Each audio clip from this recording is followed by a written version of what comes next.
तो अमीर जमीर जी अगर कोई वैध निर्माण नहीं, लेकिन गिराएगा, कार्रवाई में तो कार्रवाई का मस्जिद, पात्र अधिकारी मज़ार, भी हो जाएगा। कब्रिस्तान और मदरसे ही इसलिए क्यों दिखते अवैध हैं? निर्माण की कार्रवाई देखिए, पर इतना हम चिंतित नंबर्स क्यों यहां हैं? पर चला रहे, नहीं अवैध कोई बात नहीं, हम यहां पर वो भी नहीं, चीजें अवैध चला अगर रहे मंदिर भी वहां हैं, हो लेकिन तो आप हमेशा दिखाइए ये ना। क्यों दिखता है जिसका जिक्र किया जा रहा है? 15 दिन नहीं, से साहिल सिर्फ हम जी, देख रहे हैं कि मस्जिद ढहाई जा रही है या मदरसे ढहाए जा रहे हैं, और 2-3 साहिल जी, मस्जिदें या संभल मदरसे तो खुद ही गिरा दिए साहिल जी, उन्होंने, खुद संभल ही मान में- लिया कि भाई वहां पर अतिक्रमण हुआ है।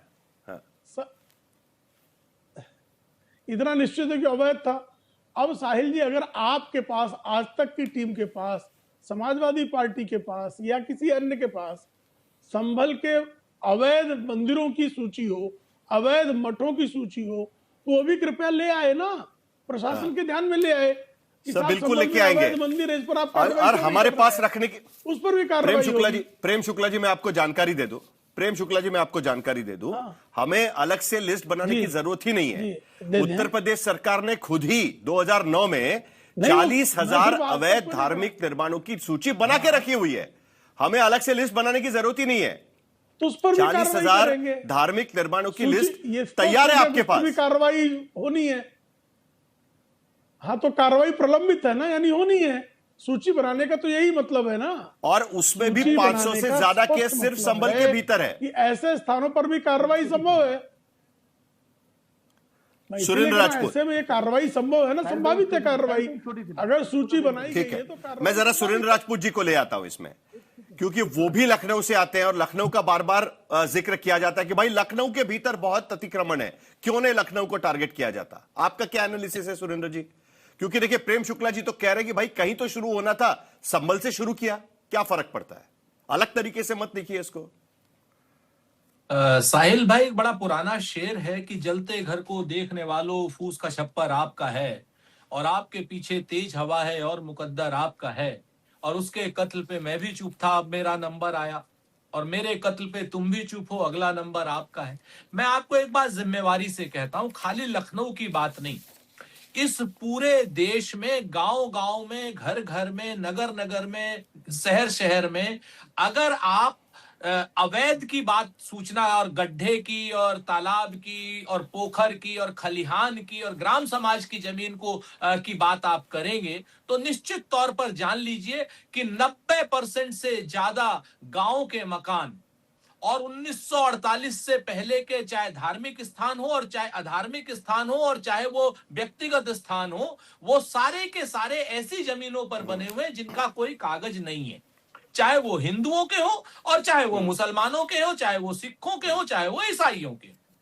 अब मैं आपको बताऊं, अगर सरकार जिस तरीके से संभल पर कार्रवाई कर रही है, जिन लोगों के पास कागज नहीं है, नहीं दिखा पाएंगे, वो बिल्कुल सच बात है, लेकिन मैं आपको बताता हूं, हर गांव में जाइए, हर कस्बे में जाइए, तालाब को, पोखर को, हर कस्बे और हर गांव में सारे सर्वधर्म के लोगों ने, इसमें हिंदू, मुसलमान, ठाकुर, बामन, बनिया, सब लोगों ने एक साथ कब्जा कर रखा है, जिसका जिस तरफ से तालाब पड़ा।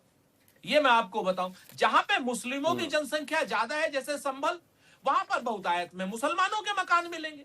जहां पर जैसे हमारे यहां सहारनपुर में हमारा गांव है भापसी, वहां पर हमें हिंदुओं के मकान ज्यादा मिलेंगे।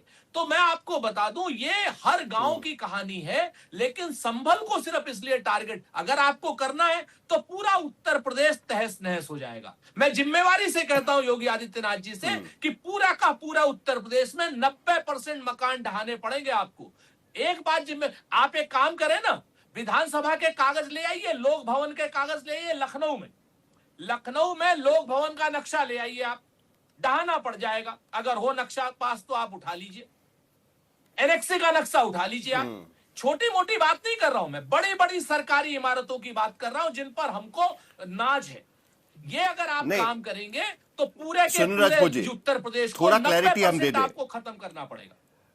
बहस के लिए मुद्दा ठीक है, बहस के लिए मुद्दा ठीक है, लेकिन फिर भी यहां पर नक्शे का मामला नहीं है। सरकारी जमीन पर कोई अगर मकान बनाकर या धार्मिक स्थल बनाकर बैठा हुआ है तो उस पर कार्रवाई होनी चाहिए कि नहीं होनी चाहिए? आपको पता है कि सरकारी जमीन पर अवैध निर्माण बनाने वालों को तो चुनाव भी नहीं लड़ाने दिया जाता, यह भी आपको पता है। कई स्थानीय नगर निगम चुनाव में यह कहा जाता है कि आप चुनाव नहीं लड़ सकते अगर आपने अतिक्रमण किया हुआ है सरकारी जमीन पर।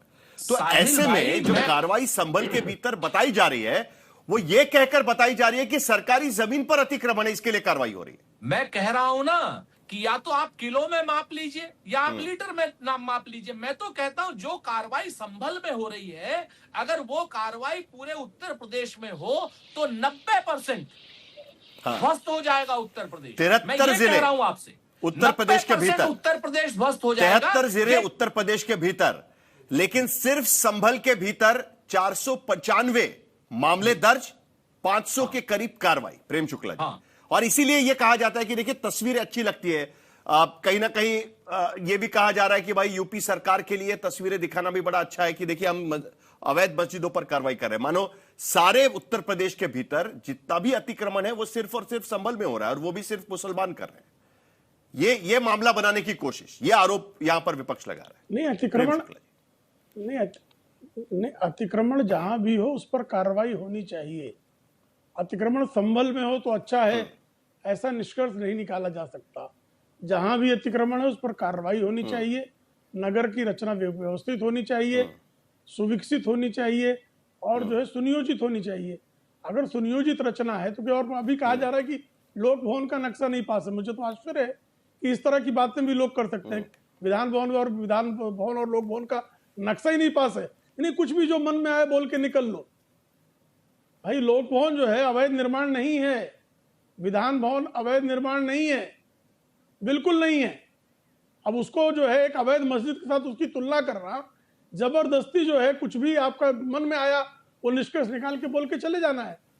अगर अवैध निर्माण है तो शिकायत विपक्ष के लिए भी तो दिक्कत होती होगी ना सुरेंद्र राजपूत जी, कीजिए विधान भवन की भी, क्योंकि अवैध निर्माण का तो विरोध आप कर नहीं सकते। सरकारी जमीन पर बना हुआ अवैध निर्माण का आपको सपोर्ट नहीं कर सकते। आप वो ढहाया जाता है तो उसका सपोर्ट नहीं कर सकते। नहीं, तो नहीं, मुद्दा क्या बनता है? कह... आपका कहना है कि तोड़ना है तो सबका तोड़ो, मुसलमानों का मत तोड़ो, ये कहने की कोशिश है आपकी? बिल्कुल टारगेटेड किलिंग अच्छी नहीं है। मैं तो ये कहता हूं कि या तो लीटर में तौलिए या आप किलो में तौलिए। और जो मैंने बातें कही मैं सब पर कायम हूं, चाहे विधानसभा पर हूं और चाहे लोक भवन पर हूं, मैं अपनी बात पर कायम हूं। एक बात। दूसरी बात मैं आपसे कहता हूं, मैं आपको जान लीजिए, मैं पूरी जिम्मेवारी से इस बात को कह रहा हूं कि पूरा उत्तर प्रदेश, अगर आप इस तरीके का जो आप काम संभल में दिखावे के लिए कर रहे हैं, मुसलमानों को टारगेट कर रहे हैं, मैं पूरा उत्तर प्रदेश का 90% जो भी बसावट का क्षेत्र है, गांवों की, विशेष रूप से गांवों की, वो तहस नहस हो जाएगा पूरा का पूरा। आप करिए, सबका करिए, कोई दिक्कत। आप खलिहान की जमीनों पर भी करिए, ग्राम समाज की जमीनों पर भी करिए, तालाब की जमीनों पर भी करिए। चलिए प्रेम शुक्ला जी, एक वादा कर दीजिए फिर कि उत्तर प्रदेश की सरकार गायब हुए हैं साहिल भाई, बिना जाति धर्म या जगह देखे सारे 40,000 धार्मिक स्थल जो अवैध रूप से बनाए गए हैं उत्तर प्रदेश के भीतर, सभी को तहस नहस कर देगी। यह वादा भी कर दीजिए ताकि विपक्ष की बोलती बंद हो जाएगी यहां पर। देखिए मैं भी गांव से ही आता हूं, गांव का ही मतदाता हूं। सुल्तानपुर जिले की लम्हुआ तहसील की धनबुकार गांव का मैं निवासी हूं, वहीं का मतदाता हूं। मेरे गांव में 10% भी इस तरह का अतिक्रमण नहीं है। ग्राम समाज की जमीनों पर कब्जा नहीं है, तालाब को कब्जा नहीं किया गया है। 10-1% होगा, कहीं गलती की है लोगों ने, उनको हटाना चाहिए। क्या गलत है उसमें? अतिक्रमण के समर्थन में मेरे मन में जो आएगा मैं कह दूंगा 90% अवैध है। नहीं है अवैध 90%। जो गांव पहले से बसे हैं वो अवैध नहीं कहे जा सकते। नगरों की रचना में नगर पालिका बनने के बाद, अगर नगर पालिका के बनने के बाद किसी ने बिना नक्शा पास कराए मकान बनाया तो गलत है। ग्राम समाज की जमीन पर किसी ने मकान बनाया गलत है, किसी ने तालाब की जमीन पर मकान बनाया आपको गलत लगता है कि मुस्लिम बहुल इलाकों में, मैं सीधा सवाल पूछता हूं आपसे प्रेम शुक्ला जी, हिंदू जो कार्रवाई दिखती है उससे तो यह लगता है कि मुस्लिम, हिंदू हो या मुस्लिम, नहीं, मैं वही पूछ रहा हूं आपसे, क्या आपको लगता है कि मुस्लिम बहुल इलाकों में ज्यादा अवैध मकान बनाए गए? काशी में है, मुझे नहीं लगता है। सब जगह अवैध मकान है और जहां जहां कार्रवाई हो सकती वहां होनी चाहिए। ठीक है। हाँ, मुस्लिम बहुल इलाकों में आज भी आपको बता दें सबसे अधिक बिजली चोरी, नहीं आप सुन लीजिए, सबसे अधिक बिजली चोरी, सबसे अधिक कटिया जो है वो मजहब विशेष के लोगों के यहाँ होता है। और वहां बिजली के विभाग के लोग कार्रवाई करने जाते हैं तो उन पर हमले होते हैं। तो अब अगर कल किसी ने कड़ाई शुरू कर दी, अभी स्वयं जो है संभल का सांसद बिजली चोर, संसद का समाजवादी पार्टी का सांसद बिजली चोर पकड़ा गया कि नहीं पकड़ा गया?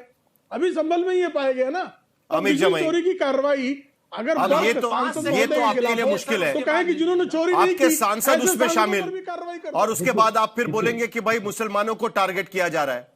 मैं ये कह रहा हूं, आप मेरे सांसद को एनएसए लगा दीजिए, यूएपीए लगा दीजिए, आतंकवादी बना दीजिए, आपकी सरकार है, आपकी हुकूमत है। मुसलमान चाहे एक एमपी हो, चाहे वो एक आम मजदूर मेहनतकश हो, उसकी जो हालत है उत्तर प्रदेश में पूरा देश देख रहा है। मेरा साहिल जी दो छोटी बातें कहनी है। अयोध्या जी में आपने जिस तरह से पूरी पुरानी जो विरासत की जितने भी मॉन्यूमेंट्स थे, मंदिरें थी, भारतीय जनता पार्टी ने, नरेंद्र मोदी ने अपने अहंकार में उसको तोड़वाने का काम किया। जो शराप लगा आपको भारतीय जनता पार्टी को, वो शराप आपको याद होना चाहिए। जो आप वाराणसी में क्योटो के नाम पे पुरानी विरासत की जो हमारी मॉन्यूमेंट्स हैं, वहां की हजारों हजार साल की कलाएं हैं, मंदिरें हैं, भगवान हैं, सड़कों पे पड़े हुए हैं, प्रेम चोपड़ा जी उन पे कंबल रखने नहीं जाएंगे। तो ये जो श्राप आपके ऊपर लगने वाला है वाराणसी में, जो आप कर रहे हो ना, और ये जो गरीबों को परेशान कर रहे हो ना, चलिए, एक बात की तो संभल खुशी में। है कि पीछे पहली गरीब बार ऐसा हो रहा है मुसलमान, कि धर्म के नाम पर कार्रवाई का आरोप नहीं लग रहा है इस पूरे मामले पर। इसका पूरा हिसाब किताब होगा, हाँ। पूरा हिसाब साफ साफ होगा। चलिए। और मेरे नेता माननीय अखिलेश यादव जी ने लेकिन साफ फिर भी कर बड़ा दिया है, सवाल इस पे यही रहता है आशुतोष जी, गरीबों जो पे सवाल मेरा तीसरा सवाल था। उनके साथ न्याय ठीक होगा है। 2027। लेकिन